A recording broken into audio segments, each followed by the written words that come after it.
hates you. Hello, and welcome to Everyone Hates You, a podcast with me, Michelle Shaughnessy, where we talk about failures and rejections. I am a failure and a reject, which is why I started this podcast. And today we have my friend and comedian, Kate Barron, here to talk about why everyone hates you. Hi. Kate? I thought you were going to call me a failure and a reject. And No, I was like, how dare you? But no, you're just saying that everyone I would hates never me. say that to your face. Thank you so much. It's on the long list of things I say Are we to you allowed behind to your swear? back. Sure. Okay. Swear whatever you want. Swear as much as you want. Okay. I can't not swear, so that's good. I know. That's why everyone hates you. Yeah.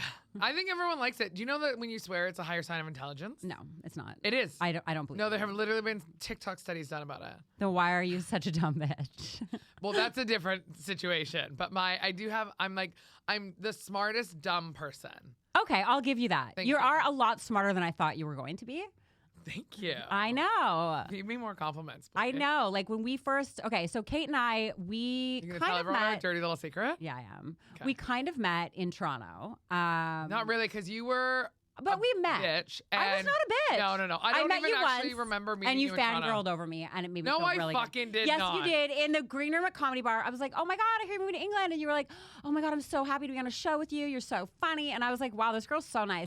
Then I that meet- was back in your No. drinking days. No, it wasn't. Facts. I was not. It was back on your fat days, so maybe you were so maybe you were nicer to people then. But I remember was. being like, oh my God, I was she a loves lot me. nicer. You were. And then I met you here, and I was like, when did she become such a dumb cunt? I don't remember that at all. I do, and I talked to you about England and all that Oh, jazz, that's and you were so nice. nice to me because Okay, you did Yuck Yucks comedy when you were Yeah, there, and yeah, I had yeah. just left Yuck, so we never actually got to work together. Yeah, other we than were that in, one like, time at Comedy Bar, and I didn't watch your set. I Thank left. you I was so like, I much. can't wait to see your set, and then I was like, bye. And then we reconnected Well, here. I think part of it is because you're so much older than me, and you started I'm comedy not actually. way before I me. just started comedy at an appropriate age. with like George Carlin and stuff, right? Yeah, That's you when- started when you were 45. Yeah, get the fuck out of here. I'm gonna kill myself after this podcast. I think part of it is because you're so much older than me, and you started comedy I'm not actually. way before I me. just started comedy at an appropriate age. with like George Carlin and stuff, right? Yeah, That's you when- started when you were 45. Yeah, get the fuck out of here. I'm gonna kill myself after this podcast. Thank you. Kate, that's inappropriate. It's unalive yourself. Trigger warning. Thank you. Trigger warning, unalive yourself. So then we reconnected here, Yeah. and you were just nothing like I thought you were going to be. And but so in I a- was nice in Toronto. no, and but then I you was were a you were massive in a cunt good here. way. You were in a Okay. good way, nothing like I thought you were going to be. And Why? What did you think I was gonna be? I don't know. I thought you were just going to be like this, like, oh hi, I'm so nice. It's so nice to Ugh, meet you. And no, I'm friendly nice to is everyone. overrated. It is. Yeah. But I also think I'm for not me, a nice person. moving here hardened me as a person a little bit. Yeah. So did that happen to you, or were you always kind of like have this like strong woman attitude that I just didn't see before because I didn't really meet you? I think as you get older and you go through shit and you like, I've moved from Vancouver to Toronto and then Right. Toronto to here. So I've lived in different cities and I've been out of my comfort zone. And I just think that part of it does harden you a little bit. Like you just gotta, because you have to deal with so much and experience so much shit that you just like, you gotta just pick yourself up and go. And no one's gonna be your biggest fan or fight for you like you will. And you just gotta deal with that. Like no one's coming to the rescue. That's a really good point. And I always say that, like, whenever anybody asks who my favorite comedian is, I say me. And people are like, oh. And actually. Of course you do. Whenever anyone asks, who do I masturbate to? I say me. No. Because I do think that we have to be our biggest fan. Yeah. And so why Are would you I actually say. your favorite comedian? Sure. Yeah, absolutely. I don't think I'm the best comedian, but I'm my favorite. That's It'd good, be I weird if I guess. wasn't. And Yeah. when I was Oh, doing shit. the EdFest last year, I answered that in an interview, and my PR made me change it. She was like, you can't say you're your favorite comedian. And I was like, but I am. And she was like, you can't say that. That's going to sound so egotistical. And I was like, Yeah. whatever. So I changed it. But I do believe we should be our favorite. Because like you said, nobody's going to advocate for you or fight for you the way you will fight for yourself. Yeah. And I feel like I do need to let the listeners know. I say that like I already have listeners. Hi, Mom. No, she won't listen to this. I'll- She hates me. I'll block her from this. Okay, good. I feel like I should let people know that we are close. We are good friends. You are staying with me. And so if we talk to each other in a manner that seems inappropriate or we call each other dumb sluts, we're friends. I love Yeah. Kate. She loves me. So It it's is okay trigger for us warning. to talk like that. Yeah, we Yes. can call each other dumb sluts, but if you call us a dumb slut, you better be accompanying that with a stack of cash, basically. Agreed. If someone gives me money, they can call me whatever they want. Good to know. Don't you think? Start Wouldn't throwing you change let at you in the somebody- house. Well, not change. No, I want notes. Okay. I want like proper money. But if somebody was like, I'll give you 10,000 pounds for the next year, I can degrade you however I want. Not if they want to call me fat. That's the only thing you Yeah. want to allow. Yeah. But like ugly, stupid. 100%. But it's just fat is where you draw the even though you know you're not fat. okay. But like Yes, but I think we've talked about this before because you used to be very overweight. I used to be very overweight. So you always feel like that in your mind. yeah. You know, like when I go to a clothing store, I always go to like the biggest sizes. That's like my first instinct still because that stays with you forever. So I think even for 10,000 pounds, if somebody could call me fat every day for a year, I mean, that would it would you. affect me mentally. Yeah, okay. You know? But I think So I'll just start whispering it to you as you sleep. I feel like you do that. That why you wake up crying? So I wake up in the middle of the night and go eat penguins. Yeah. Because you're putting it in my ear. Sponsored by penguins. We Oh should my do it the whole God. time. I'm like, If we could get either one of our pods sponsored by penguins, we'd be Penguin- laughing. Penguin podcast. Yeah, we I'd love win. that. They would not, for our content, sponsor us. No, of course not. They're delicious biscuity chocolate things. They are pretty good. Yeah. So we've talked about this a little bit. I feel like obviously I had failures and rejections in my life in Canada, personal life, professional life. We've all had that kind of stuff, whether it be like a boyfriend that dumps you or somebody that ghosts you. We've all been through it. But for me personally, most of my failures and rejections not started, but tenfold since I've been in this country.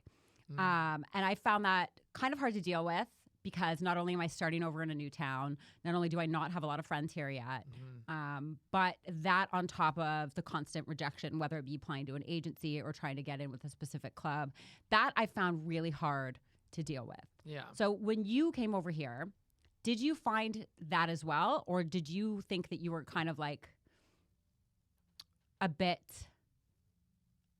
I don't want to say hardened, but a bit in the sense that, because I think you started comedy when you were older, so you had that life experience, and you had probably had failures and rejections I've in the had past. so many. I wish it had only started when I moved to the music family. No, I feel like my whole life I've been like the underdog. I've been like the fat kid getting kicked in the corner and being told you're a piece of shit. I've been like fired from like 1,000 million jobs. Really? Yeah, I've been fired that from so many jobs. Because your work ethic really shocked me. Because you have, for a comedian, your work ethic for things outside of comedy is next level, and I really admire that. Because I don't have that kind of brain. I could not get a day job now because I would get fired immediately, or I would just not do work until they caught me and I'd have to leave, you know? Well, I think when I was getting like the jobs that I would get fired from, it was like be like a clothing store that I just didn't give a shit, right? I go out like partying Friday, Saturday night, and I wouldn't show up to my shift on a Sunday morning because I didn't give a fuck. Have you ever been fired to your face? Yeah. Really? Like how do you think you get fired? Well, the only jobs okay, that's not true. I was fired from 2 jobs to my face. Yeah. But every other one, it was just me not showing up, and then they'd call and be like, don't come back. No. Like, I've been like I've been a part of like a company that's done a reorganization and like doing mass layoffs. Okay. And you got package deals out. That's not really firing. Well, but they still choose who they want to keep and who they don't when they have limited But at least budget. they're paying you to leave. They're paying you to leave. Yeah. Don't you wish every rejection was like that? They're like, Can you imagine? here's 20 pounds. Don't fucking email me ever again. God, I would love that. Although we'd be rich, but I'd be so sad. rich. Yeah. But like, no, I just feel like it was a lot of jobs that I didn't give a shit about. So now my work ethic now is a lot different because it's more of like, I am working with a purpose in mind. I'm working to fund my comedy career and my future and make it so I can have some financial stability so that I can go and do these other things because I know I have a bigger goal in mind. I think it really fucked with me when like I just didn't care about these jobs and I didn't know what I wanted to do. So I was floating around. So I'd be like, I just wouldn't care. And they could tell that. And so I would just get fired. I'm like, okay, whatever. So my family thinks I'm like legit the biggest fuck up. Like my boyfriend is like, no, what did you do in your past? You must have murdered somebody or something in order for your family to think you're such a fuck up. Like you can't just have been fired and been like a bit of a shithead and a party girl, but that's literally it. But it kept happening so often. But also I think the thing is because I don't know your family, I've never met them. Yeah. But when you told me like what they do in life and what they've accomplished. Yeah.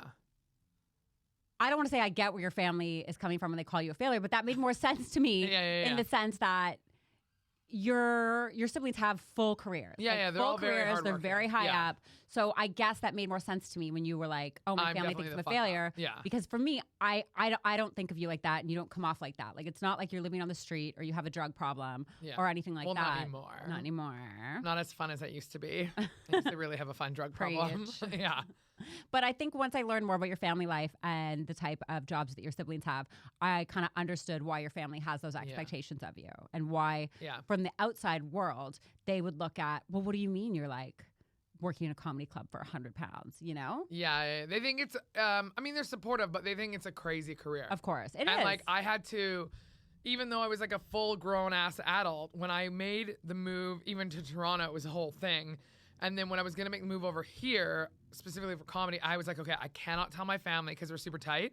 I cannot tell them. I'm telling them like, set up. I know I'm getting a job. I know what the visa situation. I can't just be like, I want to go do this because they'll be like, are you fucking nuts? And they'll like do some sort of intervention and try to lock me in a basement somewhere. Like I needed to have everything all lined up, being like, this is happening. I'm going on this date. I have the visa. I lined up a job. Like I got a job before I even moved over here. I got accommodation before yeah. They need to sort of know the plan to know that I'm not completely like floating, because they've seen me, I think, float most of my life before. But this is comedy's the first thing that I've ever felt like this about, and then I've ever stuck to for this long, and then because I've done a lot of like, I'm going to do this, and then I start it for a little bit, and then I stop, and then I'm going to do this. So do you think part of them thought that you were going to do that with comedy? Yeah, maybe. Yeah. Because at one point I was going to be a real estate agent. At one point I was an art dealer. I cannot imagine you as a real estate agent. I know. I bought. I feel like you'd be like, books. "Do you want this house or what? You dumb whore." Yeah, exactly. Did you take the course? Yeah, no, I bought all the books. I started taking the course, and then I was like, ugh, this is too much. But I have friends who are realtors who make fucking shit tons of money. See, I've never had anything else in my life that I was trying to do. Like, because I started right out of high school. So for me, I never had anything that I was like, this is going to be my career. Like, this is the only That's thing. what I wanted. I wanted to do this, like, from when I was a kid. Mm-hmm. My dad literally said he remembers, like, me when I was, like, 10, 11, 12, saying, I want to be a stand-up comic. What do you think held you back? Being a fat loser. Like, being, like, literally, like... No, like, I meant then, not now. Yeah. You're such a cunt. But, like, in my head, I went, who wants to watch this woman speak? Firstly, I thought you had to already be famous to be a comedian. I didn't know there was a pathway to it. I didn't know there was any such thing as, like, open mics. You could learn how to be a comedian. The only comics I'd ever seen were like Roseanne, George Carlin, Eddie Murphy, like comics who were already like, I only knew them as famous comics who had TV shows. And like Seinfeld and Ray Romano. So I was like, okay, I was more of a sitcom person. So I go, oh, okay. So you have a sitcom, you get famous, and then you get to be a stand-up comedian. So to me, I thought if I said out loud really to people, I want to be stand-up comic, that's like being like, I want to be a pop star. And people are like, okay, fucking relax, fat girl. Like, no, it's not going to happen for you. So I just never said it. But I was like, I thought about being a radio. I applied to BCIT, which is this place where they do broadcast journalism. I wanted to be a radio presenter because I thought it was the closest thing I could get to doing that. So I wanted to do radio, and then I was like, but I really want to write, and I want to be creative, and I want to be presenting, and I want to do like speeches, but I don't know how to do that. And it's literally, and some acting and voiceover work. I'm like, but there's no job that does it. And it's literally comedy encompasses like all of that and allows you to do all of that. But so I didn't find it till way later in life. And then when I actually realized it was possible, it took me a long time to just get the courage up to actually be like, fuck, I can do this. Because I've been knocked down so many times, I was like, well, what the fuck? I may as well. And then I just figured I won't tell anyone.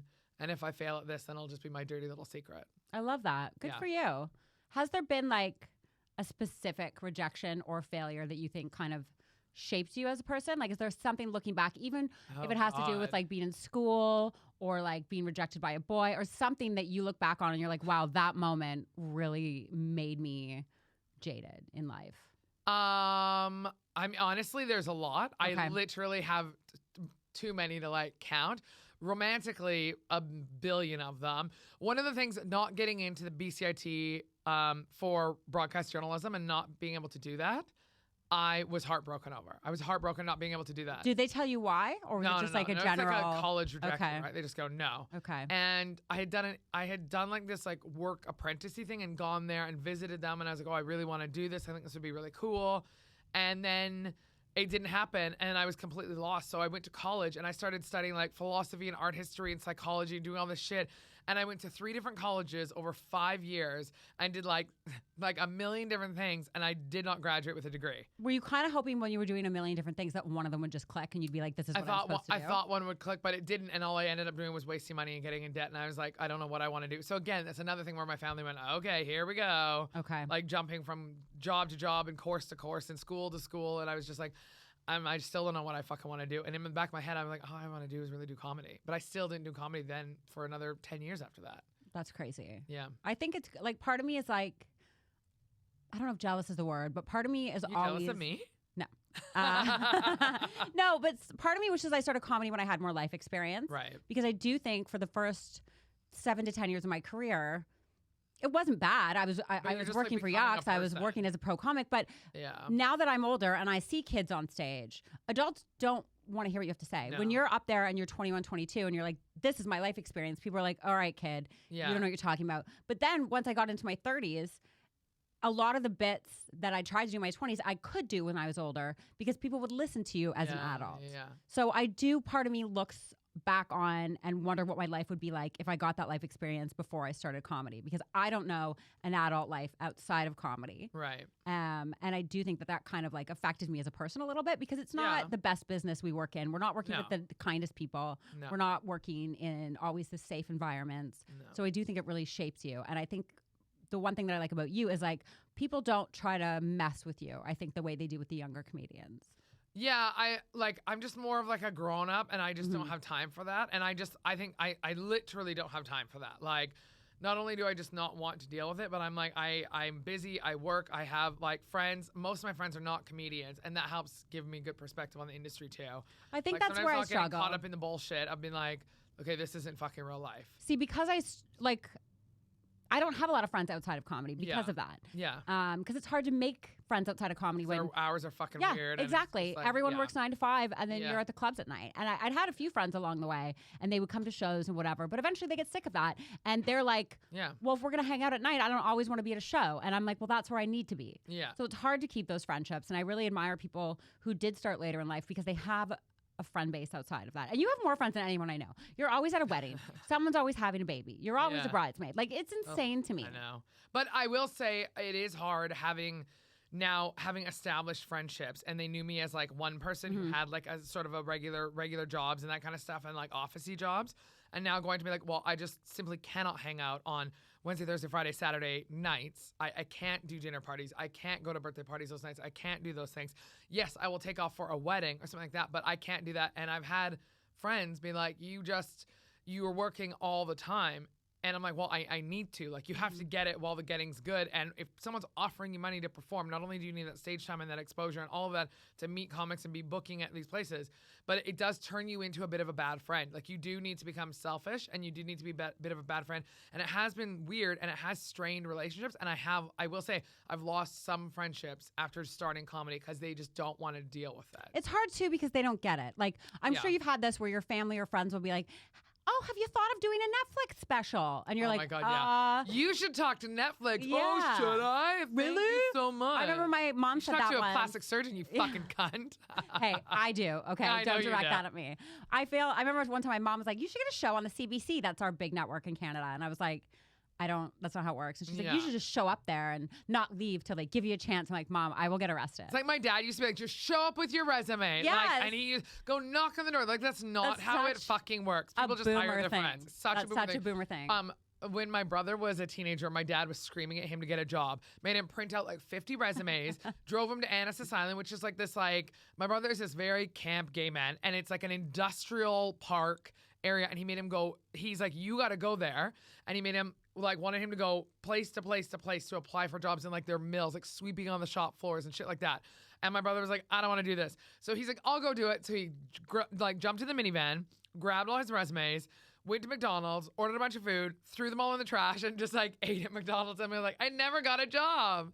So weird. I love that. I'm gonna fucking do that. I love that. Like this little gay guy walk into like a mill with all these men. Like, hey boys, you hiring? What's up? Like, but that's, I mean, it's such a boomer thing, right? I love just that. To be like, just ask them for it. You never know. I'm like, shut the fuck up. When you came here and you started doing comedy here, I mean, on the outside, obviously, we all present ourselves on social media in a way where it looks like we're doing a lot better than we are. Yeah, very good at faking it. When I first came here, I'm not saying that you're not, but I was definitely under the impression that you were killing it, you were living the dream, you were whatever. And the reality has set in. Not that you're not. But now that I've gotten to know you and we do spend more time together, I do know that you aren't always satisfied where your career is and where you think it's heading. Yeah. I also know that you have the confidence to get yourself where you want to be. It's taking probably more time than you thought it would. Is that a correct statement? Yeah, I don't know if it's taking more time than I thought it would, but I think I'm perpetually unhappy with where I'm at. But that's also a problem of not being able to like live right now. Like, I will even get stuff, and immediately after I have it, I'm thinking, okay, well, now that's done, that credit's mine, now what's next? I have that too. And it's just like, I need more. But I think that's with everyone. No matter what you do in your life, like, you always want more. It's like never enough, and the more you get, the more you want. And I don't know. I did hear something at the start when I started comedy that it basically takes 10 to 15 years to find your voice and become a great comic and do what you want to do and stuff. I agree. And I've only been going for 8 years, so I'm just kind of keeping that in a perspective of like, I think for 8 years in, comparatively, I am happy with like who I am on stage. However, there are people that I get so jealous of who are like 2 years in who are getting loads of shit, and I'm like, it's really hard. What the fuck? It's really hard too because I feel like I don't know what it was like to start 8 years ago. I'm trying to remember how the world was 8 years ago. But I think for someone who started... It was amazing. There was no racism. There was world peace. Everyone loved fat women. It was a great time to be alive. They were showering money on people. 8 years ago, the golden years. 2016. That was... Is that... No. 2015. Oh my God, I'm so fucking dumb. 2015. Oh, that's crazy. I feels like when I hear 8 years, I think it's going to be like 2002. You know? Yeah, no, that's because you're 100 years old. We're the same age. Your boobs are new, but they're brand new. Your tits are young, but your face is old as fuck. Go fuck yourself. I'm gonna kick you off this podcast fucking fast. Why did people hate me? I don't know. You don't have a place to live anymore. Yeah. But I feel like when I started and comedy was done a certain way, it was, as long as you're good, you will succeed. Just be funny, just be funny, just be funny. And then halfway through that, social media became so big and everything changed. It was like, it's not done that way anymore. It's done this way. Yeah. And people from the generation when I started were like, well, we've just spent 10 years doing it this way and now it's not done that way. So I feel like I'm kind of part of this lost generation, if that makes sense. Yeah. Where we're, still figuring out the social media, still figuring out the followers, and we're getting passed by all these people who are 15 years our junior because when they started, they had YouTube accounts since they were like 10 years old. Yeah. You they know? grew up on it. They know how to work it. Exactly. Yeah. And with me, I'm still learning how to use TikTok. Like it's so foreign to me. Yeah. That's I know how to watch a lot of TikToks. You do. I hear it a lot. Literally my favorite thing to do is watching TikToks.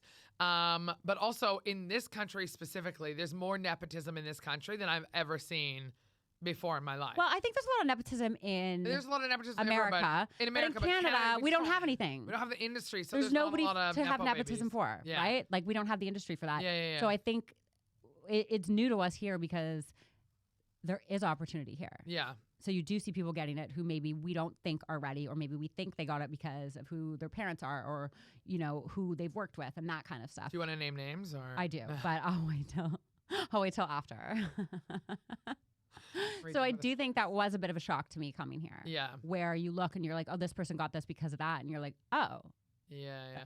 I do try to, like, if I don't get something, like, yes, I get jealous, but I just go, well, I mean, there's that won't help anything. All it's going to do is I got to work harder. And if somebody doesn't want me right now, I just got to give them a reason. You do, as shitty as it is sometimes, you just go, I have to be so fucking undeniable. And like Joanne McNally is a great example of that. Like she did she was great. She's a great comic. She's been a club comic forever. She's done really well in Ireland. But then she came over here and everyone didn't really give a shit about her. Yeah. Even though she was great and she'd been going forever. And she was signed with an agency, but they were just not doing anything with her. And then she started doing the podcast with Vogue. And she's still running the same show that she was running when no one really gave a shit about her. And she's still doing it now because she's blown up on her podcast and everything. But she made it so that they could not take her. Well, that's that's why I started the podcast. Yeah. It's not that I don't have a love for podcasts. Content. But I've been told so many times since I've been here, we don't know where your place is. You're not what the industry wants. Yeah. Where would we put you? I've been told that so many times that you've seen me. I get very depressed. Yeah. I get very in my head. I stay in bed for days and then I snap out of it. I do have this fight in me. It takes a few days to get to that fight where I go, no, I'm not going to go down like this. Yeah. And that's when I made the conscious decision. I have to make my own place. I have to create my own following. I have to make my own place and nobody is going to give that to me. Yeah. Maybe 20 years ago they might have if I was here, but not now. You suck someone's dick enough, but now honestly, I don't even think that's how it works anymore. Like, no, I think between us, we've sucked enough dicks that one of us would have something. How dare you? She's lying, baby. She's lying. She's talking to her imaginary boyfriend. He lives in Canada. You don't know him. But I think for me, it was just like that moment where I kept waiting to get that agent or to get that opportunity. And then it really clicked for me a couple weeks ago where I was like, this isn't going to happen for me that way. Yeah, I need to make my own path, and that's what I'm trying to do. But and the people who are doing it, like Jack Skipper's done a really fucking good job doing it. Like I said, Joanne McNally, Ali Woods has done a good job doing it. There are people who are doing it and just going on their own. And then you get to a point where you have so many followers. Because the thing is, agents and TV people, all that, they're so risk averse and they don't have the money now, all this extra money. It's not, the getting's not good anymore. Not so only they gotta that, go on a sure thing. they don't with a have the surefire imagination. audience. They don't have the No. imagination to say, oh, this is what we could do with you. Yeah, so they got to go with somebody who's a sure thing, and they go, well, this person already brings 2 million people in their audience. So they'll take young comics who are the new hot trend coming up. Yeah, Be like, everybody's looking for this type of person. We're going to sign 5 of those, and one of them will work out.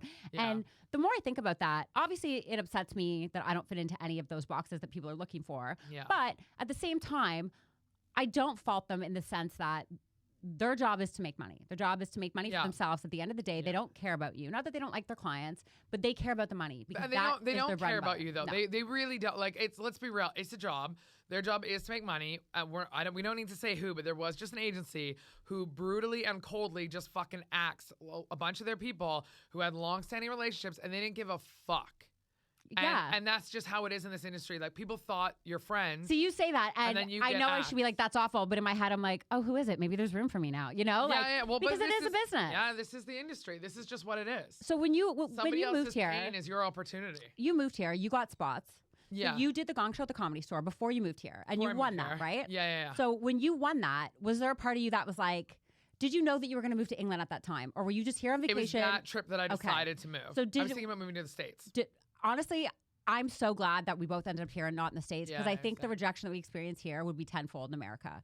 And also, like, it's just, I think when you're Canadian over here, one, you have a different, like, they like Canadians over here a lot. There's a lot of opportunity there. There's a lot of room to get lost over there. But also, you don't make money there. Road comics you don't over there, make money there. Like, if you want to be in New York City, which is where I wanted to be, you don't make money there for a long time. You go and do free spots. And when I came here, I was making money instantly. Yeah. And that's the one thing that I do like about the comedy scene here. Yeah. Industry aside, put aside the TV stuff, put aside the online content stuff. When it comes to club work, you and I make money quickly because we're very funny and we're very consistent. And those clubs don't care, oh, you don't check this box or you whatever. They want funny. Yeah. And so I do think that we're in a great position in that regard, where we might not be where we want in terms of the television stuff.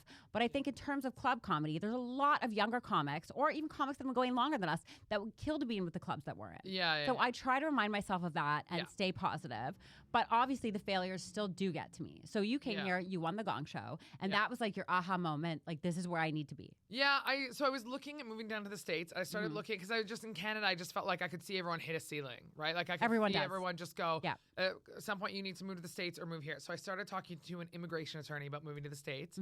So expensive. And also I was like, well, I couldn't do it unless I got a job down there. Yeah, it's hard. But you can't. It took me 4 years and $20,000 to get my green card. Like, that's and insane. now I don't even know if I want it anymore, because once I activate it, I have to live there for 6 months of the year. Yeah. And as much as I say to you, oh, I'm failing here and nobody likes me, I'm doing a lot better here than I would be there. I work consistently. I make enough money to support myself. Barely, but it's getting better.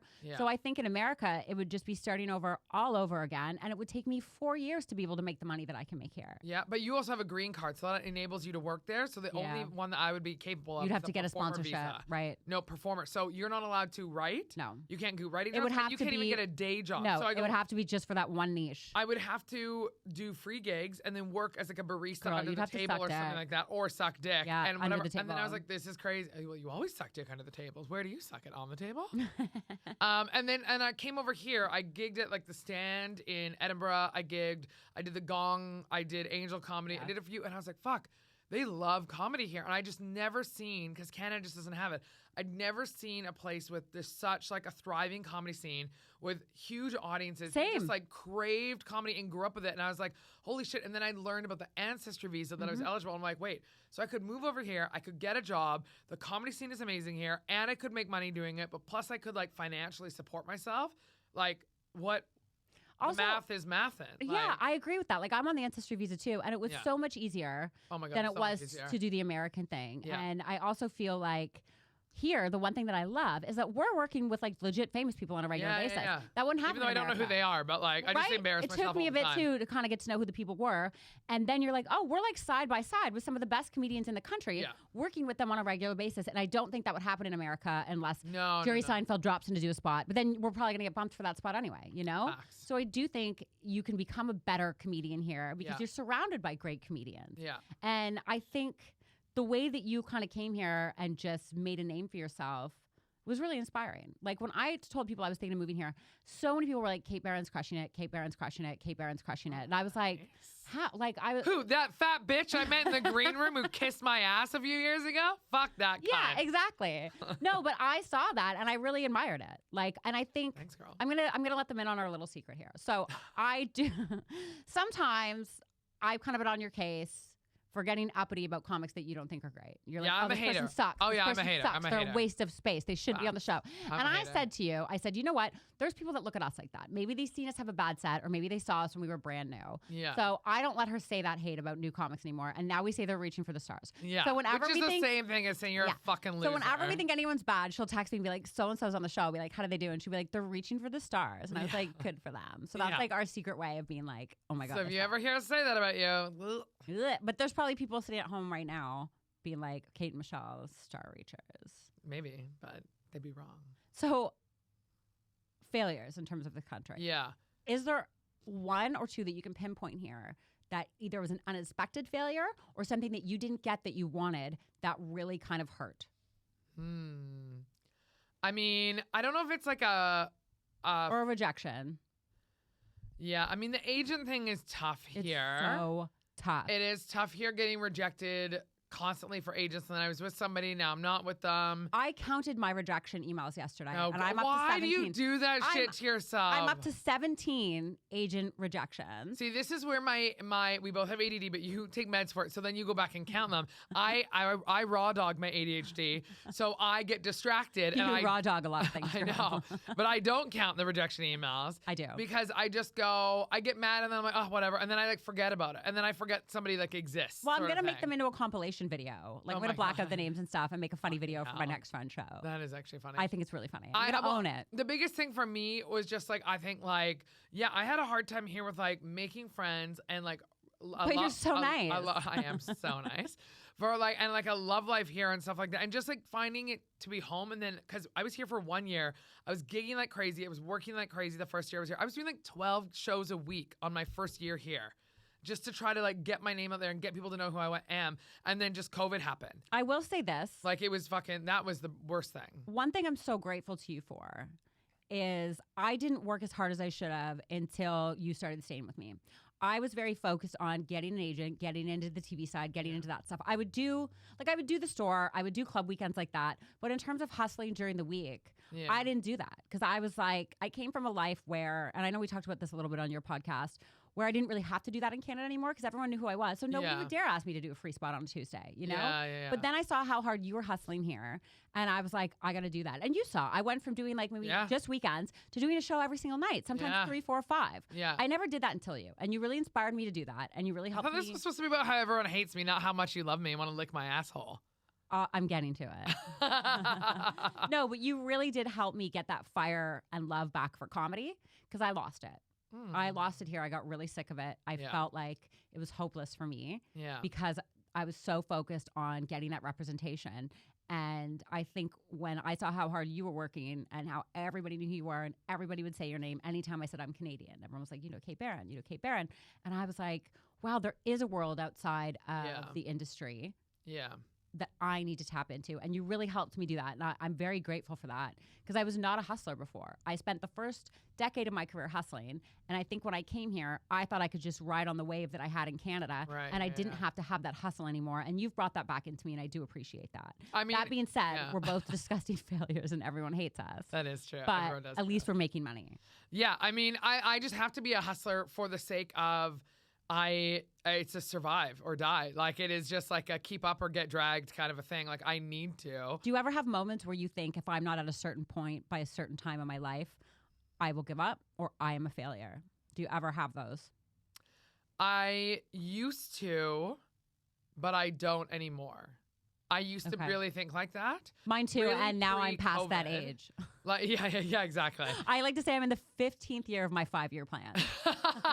That's good. Yeah. That's funny. You should try comedy. Thank you.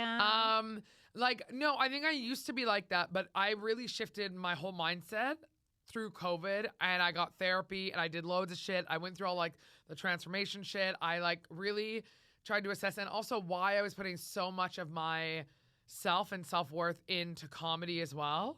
And I just had to rethink how I thought about my personal life and everything about like, yeah, I don't know. I don't think like that anymore. There are things that I want and goals that I have, but I don't have a timeline for them. I feel like there are things that I definitely want to get. I definitely one day want to write a book. I definitely one day want to write a children's book. I definitely want to write a children's book? Yeah, I have an idea for children's books. Yeah. Wow. He's like, why did Susie call me a cunt on the playground? See you next Tuesday by Kate Barron. You remember that Sex and the City episode where Carrie goes in and she pitches the story about like little Susie who couldn't give up cigarettes or something like that? I feel like that would be my story. They're like, it's about a little kid smoking. Like, I don't think that's a kid's book. No, but I have an idea for a kid's book. And there's like other like things like that I want to do. I would love to have a radio show one day. Obviously, I'd love to do like Netflix. I'd love to write and like create a TV show one day. Like it's a bunch of shit I have, a big long list of stuff that I have that I want, but I don't have a necessarily like a timeline in mind because I think my life has shifted. There's so many things in my life that have shifted and changed. Also, that's the reason I started my podcast. You've changed. Available every other week. I'm gonna beep that out. I'm not promoting your podcast on my podcast.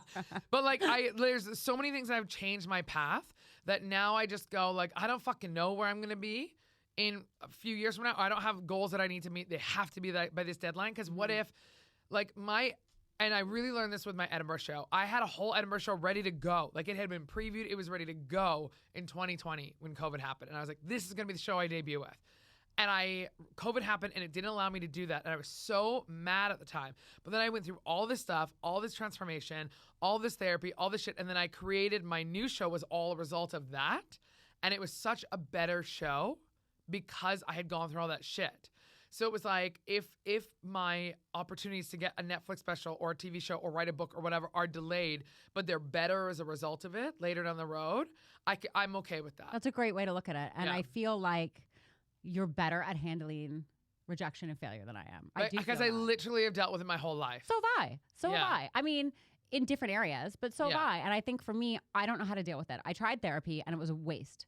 I failed at therapy. It was a waste because I would find myself just lying to the therapist. I didn't tell her about any of the big traumatic things I'd been through because I didn't want to deal with them. I would just be like, I feel sad because this guy said this, or I feel sad because like I've gained weight back. Like it was a waste of time and money. It was a waste for her. It was a waste for me. Well, you just need a new therapist because my therapist, I had the same thing, and I just one day I was just like, can I be honest with you?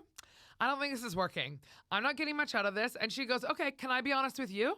It's because of you, because you're not being open. You're going all surface with me. You're not going into what's actually happening with you. You're not being honest. So this is never going to progress until you start being honest with yourself. And I was like, fuck you. And then I like full fucking breakthrough. I started being real there. I started telling shit and we actually started to do shit. I couldn't do that because I'd be like, I'm paying you. Don't talk to me like that. No, but you can't. Like that's the truth. Like it'll work. Like, it's like the program, right? It works if you work it. Like, therapy only works if you actually do the fucking work. There's a lot of people who are like, oh, I go to therapy. Okay, you might sit in a room or sit on a Zoom call for an hour every week, but are you actually showing up? Are you actually doing the hard work? Dressed up for therapy because I wanted her to think that I was like... See, that's you know there in and of itself is a fucking session right there. You know how I am, though. I care a lot about appearances in terms of, like, what other people think of me or where they think my place in life is or in the class system. So I present as somebody that has... That's why everyone thinks you're a bitch. Yeah, I have... Yeah, people do think I'm a bitch. But people just think you're absolutely loaded and you're like an untouchable, loaded rich lady. Yeah, and I have to be like, nah, she's eating meal deals with me on the curb, guys. Fucking smoking cigarettes like a pig. I hate myself. Everyone hates me. Everyone does hate you. No, okay, but I liked that image of myself. Yeah. And there was a part of me that kind of had that life for a bit. Yeah. Now I don't. So it was really hard to go back. It was really hard for me to go backwards in life. And I had to come to terms with the fact, what are you laughing at? I'm just laughing because I'm picturing you like buying shit in Primark, but like still thinking you're better than everyone there. I am better than everyone. It's like my joke. I'm the best of the garbage people. Okay. Yeah, I'm at your level. But am I at your level? Like, I will be. But I'm aware I shouldn't be here for a long. I'm that person that's like, how am I going to pay rent? And then I'm like, oh, I'll just carry my 17 Gucci's to the store. Yeah, you know? Exactly. I like to keep up appearances in that regard. And it bites me in the ass sometimes. Because sometimes I'll be out with people and they'll think, oh, she must have the bill because has this. And I'll do it. I go into a store. They're rude to me. Like, they think I can't afford it. I can't. And then I'll spend every last time I have to be like, fuck you, Gucci. I told you I could afford the sweatshirt. And then I have a sweatshirt in my closet that I'm scared to wear. And then the sales associate's like, who? We don't remember her at all. Like they was, yeah. So I'm trying to work on that. I'm trying to get over that. I'm trying to stop putting my worth into my looks and my material things. Because for me, whenever I get a rejection or a failure, I'm like, oh, I see a wrinkle. I need Botox. Or, oh, I got to get my tits lifted higher. Or, you know? Yeah. And I don't necessarily think that's a bad thing. It could be worse. Your tits it's not like I'm doing heroin. Yeah, you know? True. But I do need to stop putting my value on my looks and my money. I do need to stop doing that. Yeah. And I think it's just a dangerous, like it's like a slippery slope, right? It's a dangerous thing to do. And it's like not, it just depends what you want and like your long-term happiness and everything. And I think... Well, also, I had talked to you about working with a specific person once, and you had said, oh, they only work with working class people. And I was like, but I and there's a part of me that should have been like, no, I am. But I was like, oh, too bad, you know? Yeah. Where it's like, it doesn't mean I'm a failure because I don't have the money that I used to have. And I do associate it with that. And it's hard for me. It's hard for me to like learn how to live in my means. And you've been really helpful with that. I lived here for a year and a half and had never had a meal deal in my life until this first Nando's till this bitch came into my house. She was like, what do you mean you've never been to Nando's? She'd never been to Nando's. Why would I go to Nando's? It's delicious. Well, now I'm obsessed with Nando's and I love it. So that's my special treat. But I do think that you've really helped me in that regard. You've helped me embrace being what I determine as a failure. Does that make sense? It does. Because you help put it into perspective where you're like, you're not failing. You're like, you play these gigs, you play those gigs. You help put it into perspective to me. It's all relative, right? There's fucking people, especially right now. And you tell me I'm pretty a lot, and it really helps. That is true. That is how I pay my rent. But like, there's people who are a lot fucking worse off than us. Yeah. And I do remember, and this maybe does help having, like, I did start comedy only 8 years ago, which wasn't all that long ago, that I was an amateur comic and I was struggling and I was begging people for 5-minute unpaid spots in Canada. Yeah. And now to be like, oh, no, that's not enough money. Like, I literally just did a gig last week where I was like, that's not enough money to go out there. You're going to need to up it to make me even waste taking the train out on a Thursday. But you did it, and it still wasn't worth it. It still wasn't worth it. No, in the long run, it still wasn't worth it. You have a habit of taking gigs and then be like, why did I say yes to this? It's going to take so long to get there. Literally my story of my life. But I think it's all perspective. But also the thing that I learned is that, like, when I started talking about my shortcomings and how I felt, and when I felt like a fucking loser and a failure, and why I made my life change during COVID, and why I went through the weight loss and went through all of that, and I started being really real with people, people started getting really real with me and opening up with me about all their shit. Nobody's real with me. And but it's amazing. Like, I don't have these like bullshitty surface conversations, and that's why some people I think I'm mean. I honestly think that's why some people hate me. You are mean. You are mean. I'm not saying it's a bad thing. Because but sometimes the way you talk to strangers in the world, sometimes people need to be fucking talked to like that. But like I'm sorry, you stand on the right, you walk on the left. Fuck off. Like, absolutely not. If you're walking where slow, I'm like, get the fuck out of my way. Okay, I'll just stand back here. You're always like, what is wrong with you? No, bro, like literally today, we were just at Starbucks waiting to come in here, and there's a guy, and I'm like, so I said it loud enough so he could hear. I go, I have to put on my headphones because this guy next to me is chewing so fucking loud, I'm gonna gag, and I put my headphones in. He needs to be wearing publicly shamed. I don't regret doing that. Girl. But I do think like it is, I think people think I'm like, maybe not like super nice, although I'm kind. I'm not nice. Those are two different things. You are kind. But I think... You're very kind and very generous. Thank you. But I'm not always nice, blanket nice to everyone, because I think that's fake. Yeah, if you're I'm the like just a people pleaser and nice. And I'd rather have a real conversation with one person where we talk about real shit. And I'm like, oh my God, hi, how are you? Yeah, hi, how are you? Oh my God, so good. I don't care. Hi, how are you? Like, that's to me, that's worthless. And I just don't have the time to waste. Like, you know me. I give everyone money that comes to the door. I know. I'm the worst. Such a scam. You know what I should start doing? I should start hiring children to come to the door and be like, we're selling cupcakes, and you'd give them all this money, and then they'd have to come give it back to me. Yeah, maybe. I should. I should just steal out of your purse. What am I talking about? Probably. That's probably works. Yeah. But I think I do appreciate your honesty and friendship. I think... Oh, we're not friends. I hate you. Get the fuck out of my house. No, like even the other day, you kind of called me out on my shit, and I was really like, not offended, but I was really like, my friends don't talk to me like that. But then I'm like, no, it's good to have friends that talk to you like that and call you out on the bad behaviors that they see or things like that.